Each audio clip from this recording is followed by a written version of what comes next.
Congratulations again, Peter. Just a couple of little things I would like to do.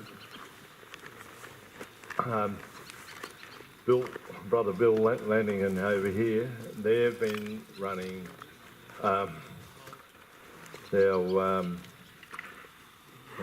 lost it. MMI, right, Mary McKillop International.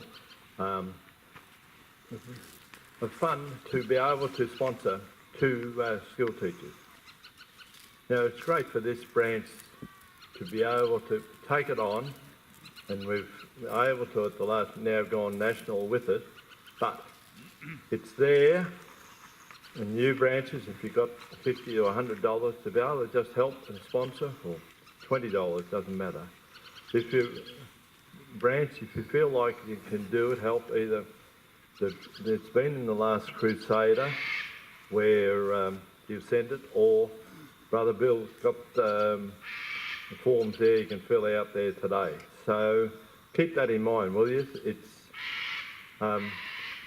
something that Knights have took on and been so successful that it's really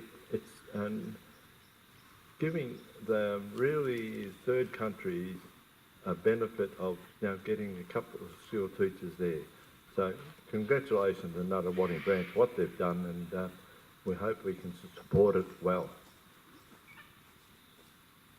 Last of all, I just, like I said earlier, thank you to our bishop, but to be able to come and there's that many things he had to organise around and push it sideways to be here with us today. And as I think someone said earlier, just put it down in your calendar for next year, the first Sunday after Easter, and we haven't got to worry about anything else. And you should know directions next year.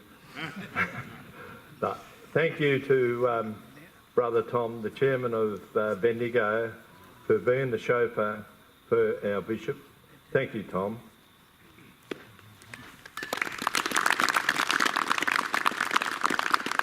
And last of all, again, Rutherglen, all the work, you see all the workers here. And like they said, Peter said earlier, the parish men of Rutherglen, that's it. They work for their parish, full stop. Thank you. Thanks, brothers. And can we just welcome our national chairman, Brother Colin Walsh.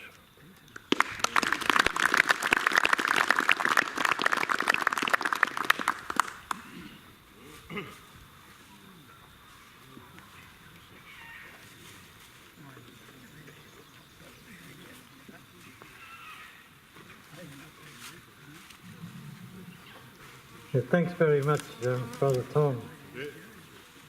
And it's rather than the national chaplain, it's Brian Cooper, or the international chaplain.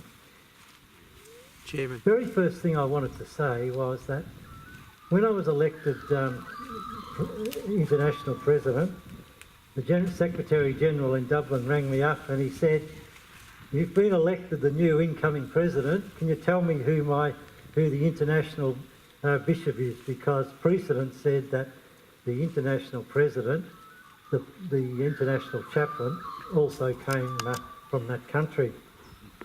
And I thought, oh, who am I going to have for the international chaplain? I said, I don't know, but I'll find one. And he said, well, you better hurry up because you realise they've got to be appointed by Rome, and that takes 6 months, and the meeting now is just over, where you'll be installed is just over 6 months. And I thought, who will I have? And Bishop Blair's name came into my mind because when I was the state chairman, Bishop Blair's was our very good state chaplain. So I made an appointment and went to go and see Bishop Blair's in Bendigo, and I'll be really honest, I was so nervous about going to this meeting. And I got there and I explained what the duties were of the international chaplain, and I'm saying to Bishop Blair's, you needn't tell me today, you can let me know, and I want you to think. He cut me off and said, I'll accept the job. I said, no, you've got to think about it. And he said, no, I'll accept it. So Bishop Blair's, I just want to say on behalf of myself, and I think all the brothers here, thank you very much for taking on that role.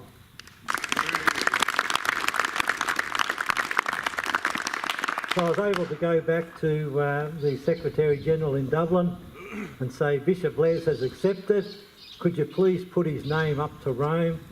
And he says, well, you know, we'll get an answer in 6 months. Well, you wouldn't believe it. The answer came back within a month. And the Secretary-General saying, I can't believe it. I don't know why. We've got the answer back so quick. Well, I found out today that the Cardinal approving the appointment in Rome knows the Bishop, so we got it back within a month. So again, Bishop Les, I'm truly grateful for you saying so quickly, and I really sincerely appreciate it very much. In recent times, we've lost a terrible lot of good men in our order. Now, I'm really reluctant to mention a name, but I would like to mention Brother Kevin Fitzgerald, who passed away this week. I'll be honest that when I became state chairman, and incidentally that was the very day that I was first elected to state council, I was very green and I was very nervous about the whole thing. And of course my friend over here, Brother David Pinnell, come up and said, congratulations mate, but don't forget I've committed us to the Freemasons to do the Timor for Tools project.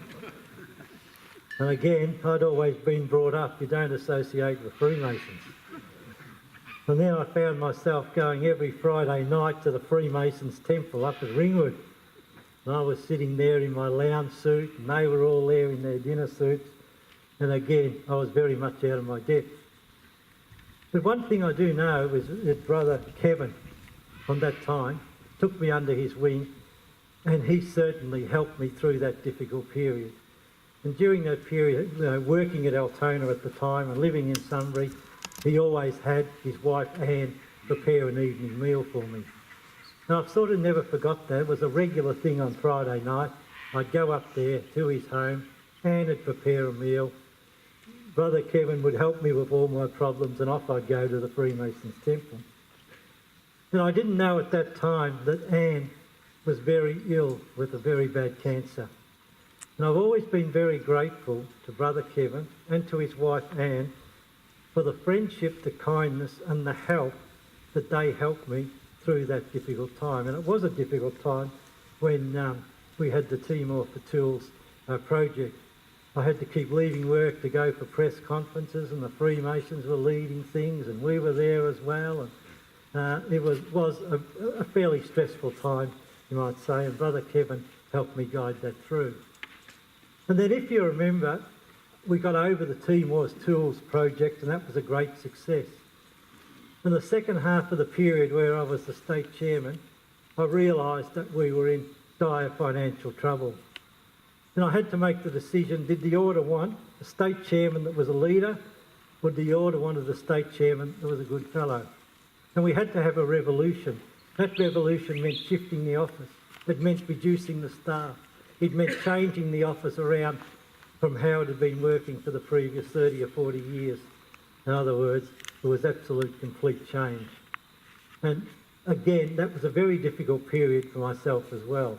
And someone reminded me today that when we had the state conference at Rutherglen, that was when we went through our finances, which were very dire. And I just mention again, the usual Friday night, I was up at Kevin Fitzgerald and Anne was preparing a meal and we were talking about things.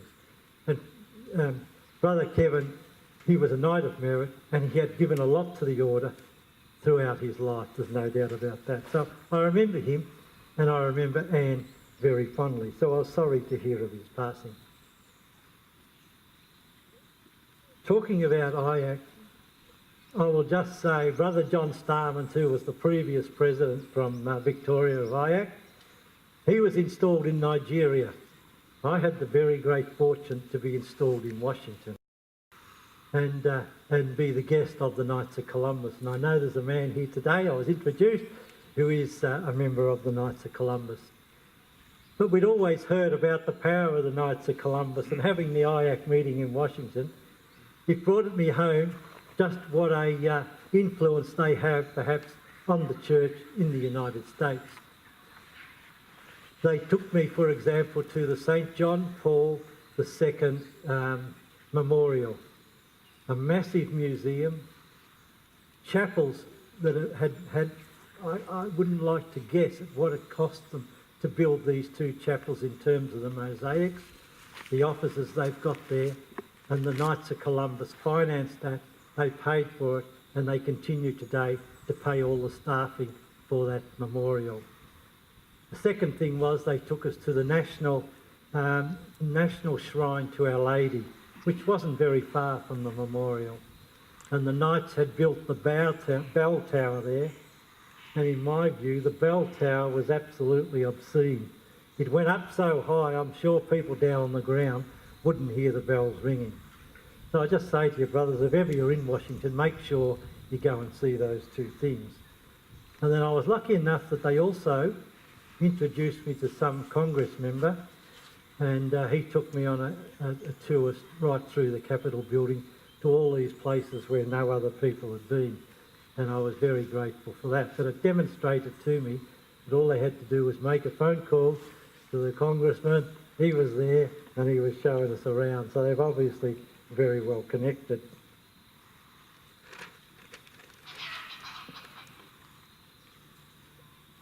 The Knights of Columbus, we talk about in the Western world, the Knights are not doing particularly well. We're hanging in there, but then so is the Knights in New Zealand. They're just hanging in there. So are the Knights in Great Britain and in Ireland. And all the Western countries, it's very hard to get new members. But having said that, we're hanging in there and maybe it will turn around. But those countries are no different to the problems that we're having here in Australia. But as I say, there's a lot of good men, and a lot of good men of goodwill. And I'm sure that will eventually turn around.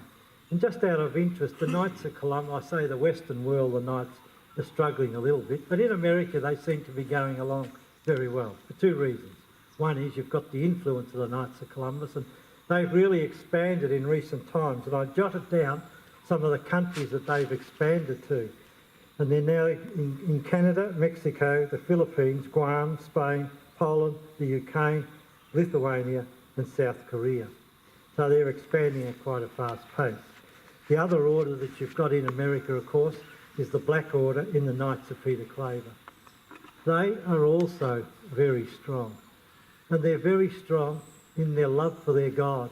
I could not get over those people, how they've suffered in the past. And if you go to a lot of the American churches, and I'll mention one, the cathedral in Baltimore, it's got a plaque on the back wall which apologises to the way the black Americans were treated in the past.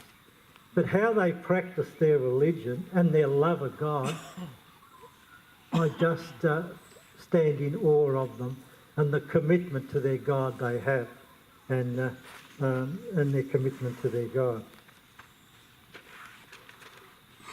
I mentioned just very briefly New Zealand. I'm actually going across with the Supreme Knight to the National Conference of the Knights in New Zealand in about 3 weeks' time. Very good band of people in New Zealand, very good band of Knights, and we had lost connection with them in Australia for quite a number of years, and it was only when I was the Supreme Knight that the Supreme Knight in New Zealand came and said, "This is ridiculous. Knights of the Southern Cross Australia started us here and we've lost contact with you." So I went across with the Supreme Knight, and we're going across again this year, and we've re-established the links on a national basis with the Knights in New Zealand. In West Africa, and I've deliberately left Africa out, and I should have said also the Knights in South Africa, similar to ourselves, with similar issues. But the rest of Africa are going gangbusters in terms of the Knights. We have 3 main orders of Knights in West Africa, being Ghana, Nigeria and Gambia. Their numbers are swelling at a very fast pace, and when you consider in Nigeria, most of their churches have been bombed in recent years. But the commitment to their faith is also going along very strongly. And I'm in admiration of those people as well. And they are also expanding very greatly, and they're expanding into the countries around them. So I thought I'd just mention those, and that is Liberia, Benin, Togo, Senegal and the Ivory Coast.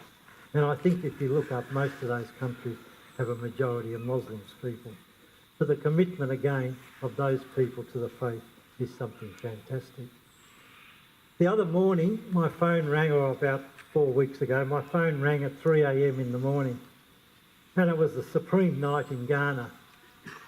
And he was inviting me across to Ghana because they have a main conference each 5 years. And he was inviting me across to their conference. And I didn't give him an answer, but I asked him a few questions. And they have the main conference every 5 years, which is similar to our triennial conference, which we have every 3 years. And when we have our triennial conference, we have about 100 people attend, you know, and I was sort of expecting the same numbers. In New Zealand, it's about the same, perhaps less.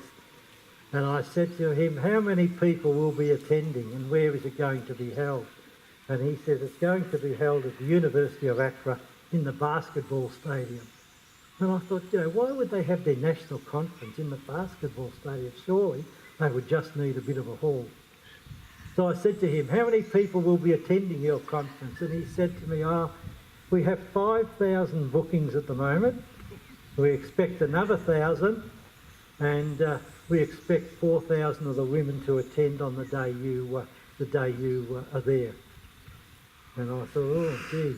So I'm looking upon that as once in a lifetime opportunity to go to Ghana and to address a crowd of 10,000 people. So I have to admit, I'm looking forward, but I'll make that, but I'll certainly be making sure my speech is correct. And what he said was, he said, you've got a window of 20 minutes, it's on the main day, and you're on before the Cardinal, that's their main guest speaker. So I've made the decision during the week, brothers, that I will attend that and address that conference of 10,000 people. So that will be something certainly different in my life. So I just thought I would share that with you. And in conclusion, I just thought I would mention what is the purpose of IACK, the International Alliance of Catholic Knights, which incidentally was started, I think most of you would know, it was started with New Zealand, Australia, the United States and I think Great Britain. And one of the founding members who was responsible for starting IACK was Bishop Hart's father.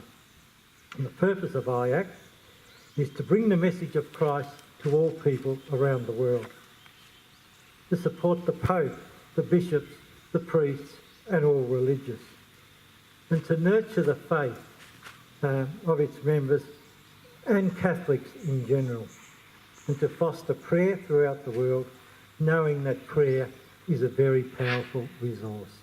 Thank you very much, brother, and we know we're in God's own cathedral. Thank you very much.